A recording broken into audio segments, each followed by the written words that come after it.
प्यारे बच्चों नमस्कार।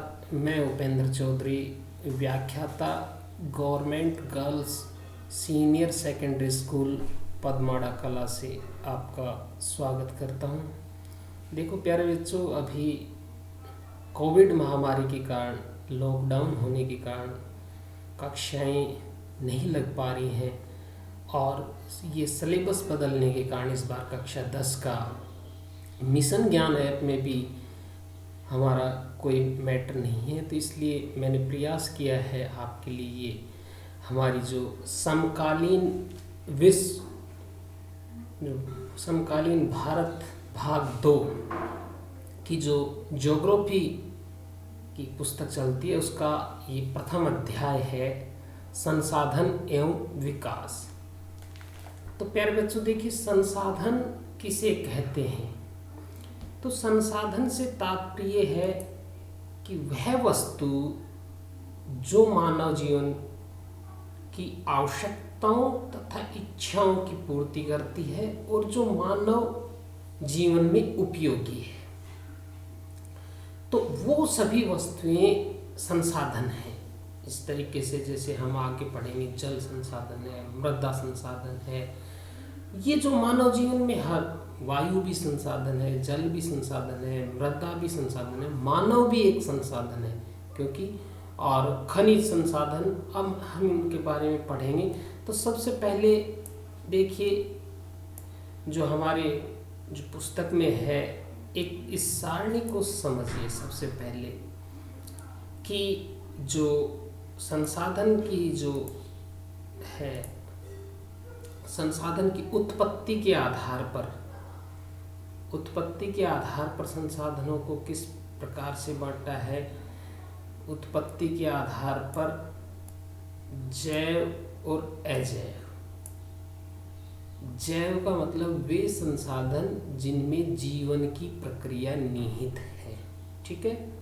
जैसे कोई भी जो हम हमारे वातावरण में देखते हैं, जैसे मानव है, पशु पक्षी, वन्य जीव जंतु, जिनमें जीवन है वो जैव, और अजैव जिनमें जीवन नहीं है, जैसे खनिज संसाधन वगैरह। इस दूसरा जो आधार है, समाप्यता के आधार पर, यानी कि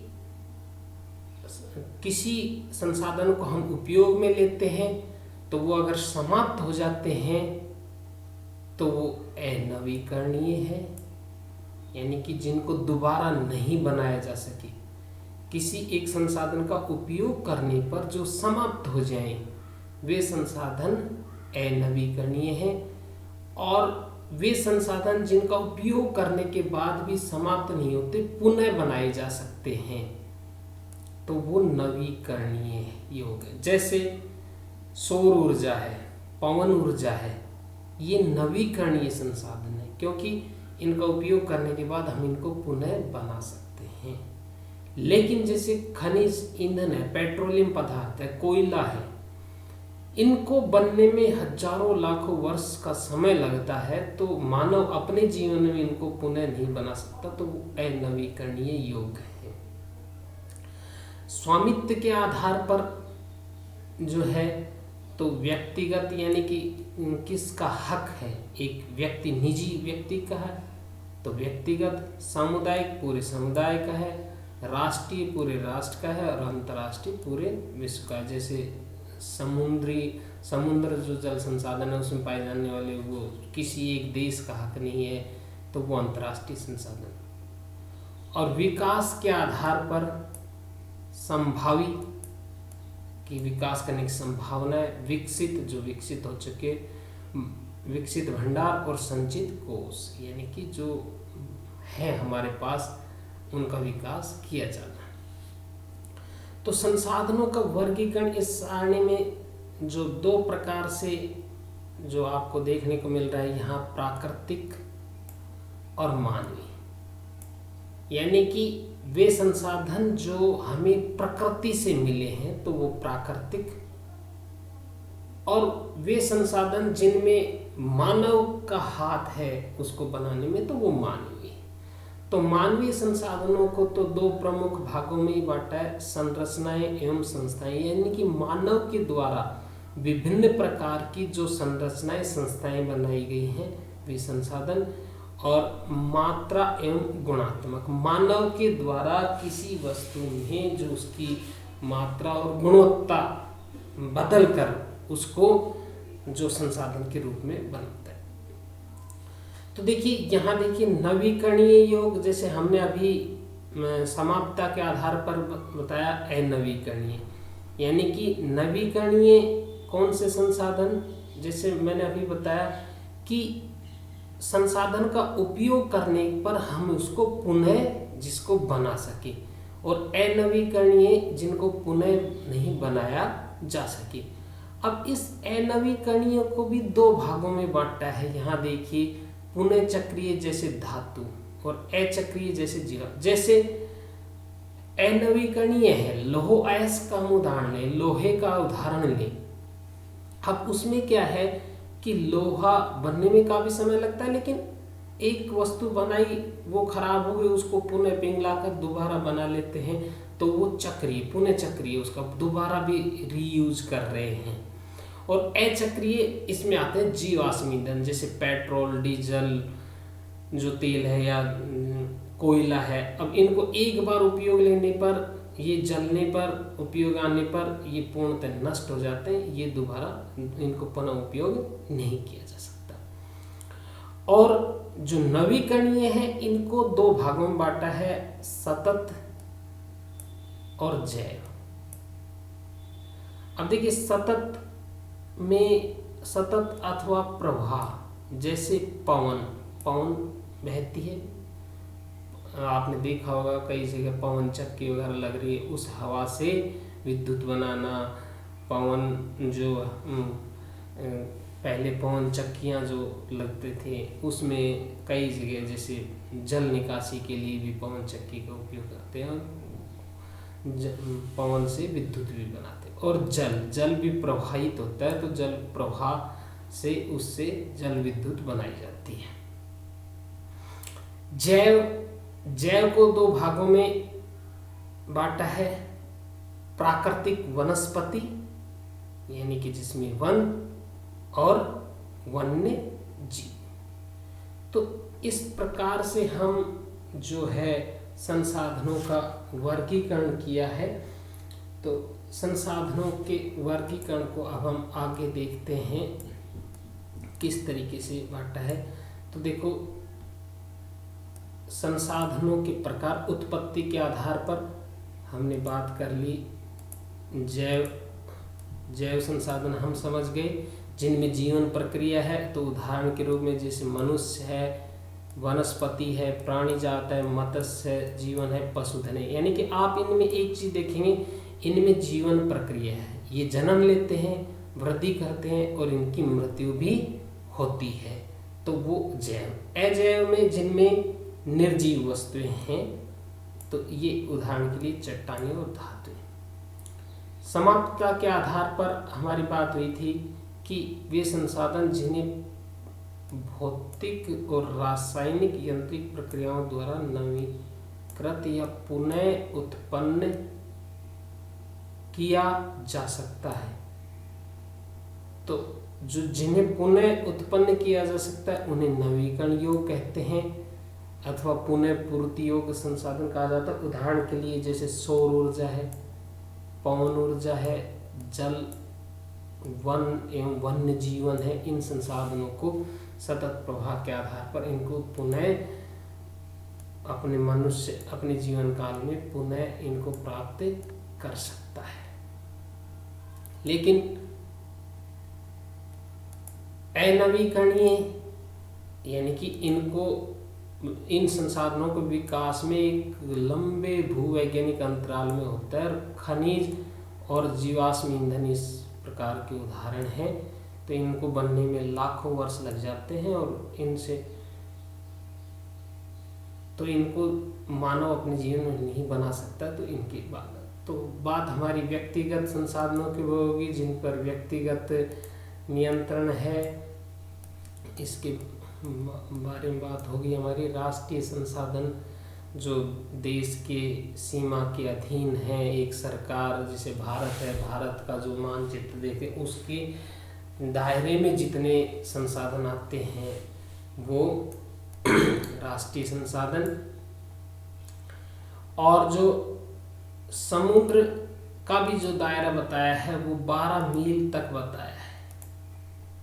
यानी कि एक देश की जो सीमा है 12 समुद्री मील, उनमें 22.2 किलोमीटर तक महासागरीय भू क्षेत्र, भूभागी समुद्र और उसमें पाए जाने वाले संसाधन राष्ट्र की संपदा है। यानी कि किसी एक देश का समुद्र तट से जो लगता है समुद्री से, तो 12 समुद्री मील जिसमें 22.2 किलोमीटर है।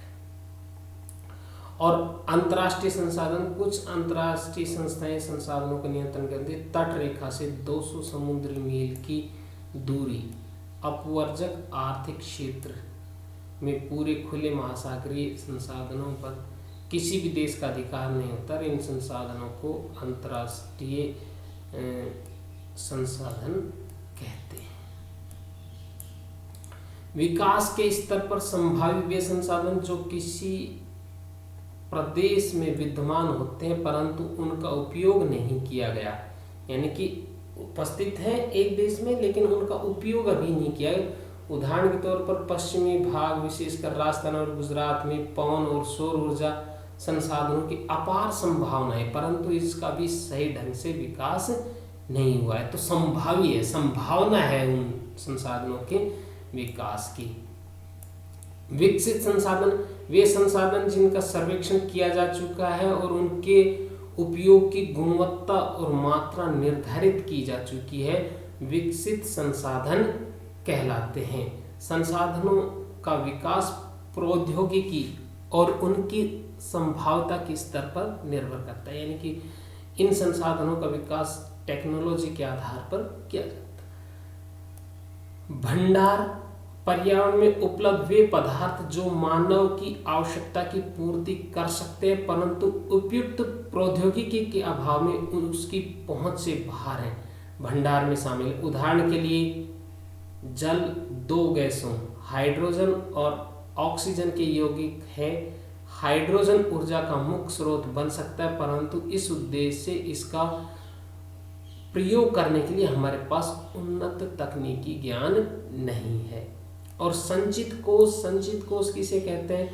यह संसाधन भंडार का हिस्सा है जिन्हें उपलब्ध तकनीकी ज्ञान की सहायता से प्रयोग में लाया जा सकता है परंतु इसका उपयोग अभी आरंभ नहीं हुआ है।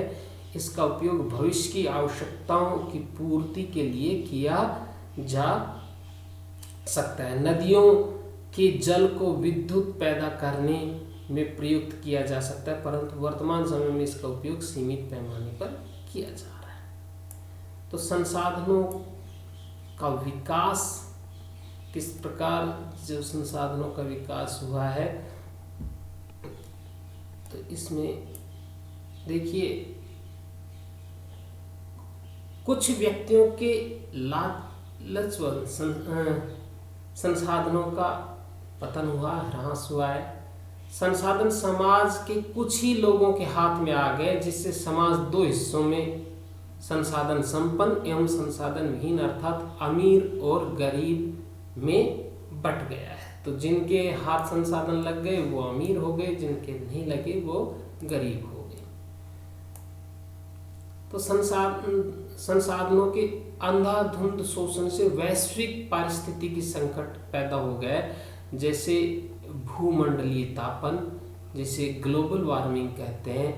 ओजोन परत का अवक्षय, यानी कि जो सूर्य से आने वाली पराबैंगनी किरणों से हमारी रक्षा करती है ओजोन परत, उसको नुकसान हुआ है। और पर्यावरण प्रदूषण और भूमि का निम्नीकरण आदि इनका अंधाधुंध प्रयोग करने से यह समस्या हमारे सामने आई है। तो एक चीज प्यारे बच्चों, इस चीज को याद रखना, सतत पोषणीय विकास क्या है। ये इस तरीके से आ सकता है, या धारणीय विकास किसे कहते हैं। तो सतत पोषणीय, सतत मतलब लगातार, पोषण मतलब कि उसमें की जो आवश्यकताएं हैं उसको पूर्ति करता रहे। तो सतत पोषणीय आर्थिक विकास का अर्थ है विकास पर्यावरण को बिना नुकसान पहुंचाए हो और वर्तमान विकास की प्रक्रिया भविष्य की पीढ़ियों की आवश्यकता की अवहेलना न करे। जैसे उदाहरण के रूप में भी हमें ऊर्जा की आवश्यकता है, यानी कि विद्युत की आवश्यकता है। अब अगर जैसे हम ज़्यादा विद्युत कोयले से बनाएंगे तो उससे क्या है कि पर्यावरण को नुकसान होगा, कार्बन उत्सर्जन अधिक होगा। अगर इससे तो क्या होगा, पर्यावरण का पोषण नहीं होगा। लेकिन अगर हम ऊर्जा ही बना रहे हैं सौर ऊर्जा से, पवन ऊर्जा से, तो पर्यावरण को नुकसान भी नहीं होगा। तो इस तरीके का विकास जो प्रकृति को, पर्यावरण को बिना नुकसान पहुंचाए जो विकास होता है वह सतत पोषणीय, यानी कि प्रकृति को ध्यान में रखते हुए प्रकृति का नुकसान भी ना हो, पर्यावरण का नुकसान भी ना हो और हमें जो आवश्यकता है वो वस्तु भी बन जाए और वर्तमान विकास के साथ साथ आगे भविष्य में आने वाली पीढ़ी की आवश्यकता की भी हम अवहेलना ना करें। तो ऐसा विकास सतत पोषणीय विकास कहलाता है। या धारणीय विकास, धारणीय विकास का मतलब कौन सा विकास ऐसा है जिसको हम अपनाएंगे, धारण करने से तात्पर्य अपनाना। तो दोनों का उत्तर एक ही रहेगा कि सतत पोषणीय विकास या धारणीय विकास वो विकास है जो पर्यावरण को बिना नुकसान पहुंचाए विकास होता है। एक प्रश्न आपसे इसमें भी, ये भी काफी इम्पोर्टेंट है, रियो डी जेनेरो पृथ्वी सम्मेलन। तो ये 1992 में हुआ ब्राजील में, जून 1992 में 100 से अधिक देशों में। ब्राजील देश की राजधानी है रियो डी जेनेरो। तो ये एक शहर का नाम है जो ब्राजील की राजधानी है। तो ब्राजील के शहर रियो डी प्रथम अंतर्राष्ट्रीय पृथ्वी सम्मेलन का आयोजन हुआ। सम्मेलन के आयोजन में विश्व स्तर पर उभरते पर्यावरण संरक्षण और सामाजिक आर्थिक विकास की समस्याओं का हल ढूंढने के लिए किया गया था। तो इस प्रकार आपसे पूछ सकता है कि प्रथम अंतर्राष्ट्रीय पृथ्वी सम्मेलन कहाँ हुआ, तो रियो डी जेनेरो में 1992 में हुआ। ये ब्राजील में स्थित है। तो इसमें ये सम्मेलन में एकत्र नेताओं ने भूमंडलीय जलवायु परिवर्तन और जैविक विविधता पर एक घोषणा पत्र पर हस्ताक्षर किए और रियो सम्मेलन में भूमंडलीय वन सिद्धांतों पर सहमति जताई और 21वीं सदी में सतत पोषणीय विकास के लिए एजेंडा 21 स्वीकृत किया गया। ये प्रश्न भी पूछ सकता है आपसे कि एजेंडा 21 क्या है या एजेंडा 21 कब और कहाँ तय किया गया। तो एजेंडा 21 क्या है, 21वीं शताब्दी में सतत पोषणीय विकास के लिए बनाया गया है। रियो डी जेनेरो जो सम्मेलन हुआ 1992 में ब्राजील के शहर में, तो आपसे ये पूछा जाए तो एजेंडा 21 क्या है, ये प्रश्न पूछ सकता है। तो ये कह दोगे यह एक घोषणा है जिसे 1992 के ब्राजील के शहर रियो डी जेनेरो में संयुक्त राष्ट्र पर्यावरण और विकास सम्मेलन, संयुक्त राष्ट्र पर्यावरण और विकास सम्मेलन UNCED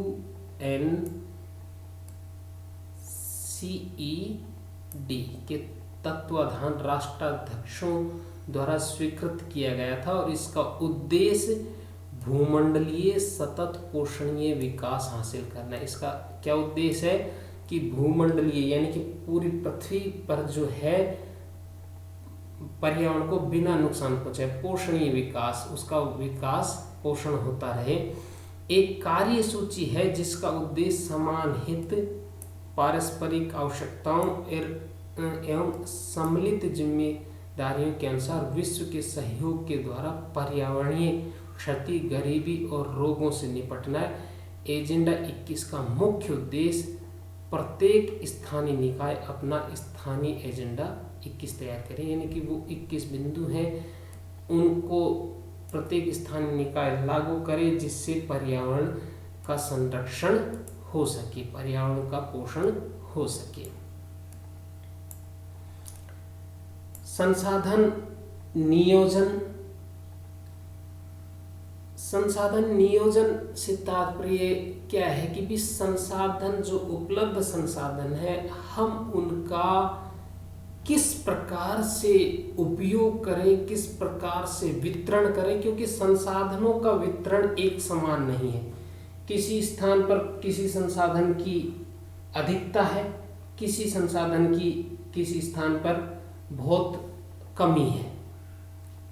तो उसका मैनेजमेंट करने के लिए किस तरीके से हम संसाधनों जो उपलब्ध है, जो देश के अंदर कहीं पर अधिक है, कहीं पर कम है, और जो ये भौगोलिक विविधता के कारण ये संसाधनों की अलग अलग स्थिति है, तो हम इसको किस प्रकार से इन संसाधनों का वर्गीकरण सही रूप से कर सकते हैं। तो जैसे उदाहरण के लिए झारखंड, मध्य प्रदेश और छत्तीसगढ़ आदि प्रांत में खनिज और कोयले की प्रचुर भंडार है। अरुणाचल प्रदेश में जल की प्रचुर मात्रा में पाई जाती है, परंतु मूल विकास की कमी है।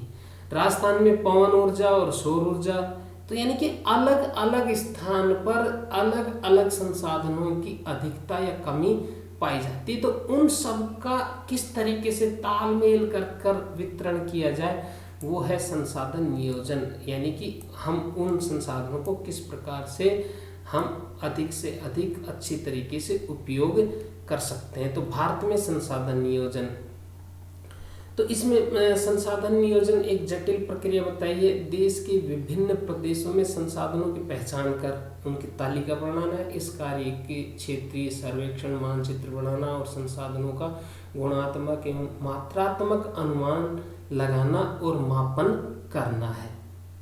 संसाधन के विकास की योजनाएं लागू करने के लिए उपयुक्त प्रौद्योगिकी, कौशल और संस्थागत नियोजन ढांचा तैयार करना है और संसाधनों के विकास की योजनाओं को राष्ट्रीय विकास की योजना में समन्वित करना है। तो स्वाधीनता के बाद भारत के संसाधनों के नियोजन की उद्देश्य की पूर्ति के लिए ही ये जो पंचवर्षीय योजना बनी थी, प्रथम पंचवर्षीय योजना बनी। एक चीज और ध्यान रखना, अब वर्तमान समय में इन पंचवर्षीय योजना को समाप्त किया जा चुका है।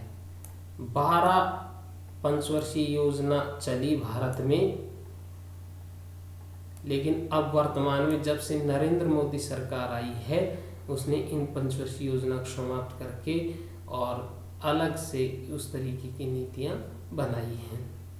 तो प्रथम पंचवर्षीय योजना जो बनी, इन संसाधनों के समुचित उपयोग के लिए ही बनी थी। किस तरीके से हमारे पास क्या क्या उपलब्ध संसाधन है और हम उनका किस तरीके से इस्तेमाल कर सकते हैं।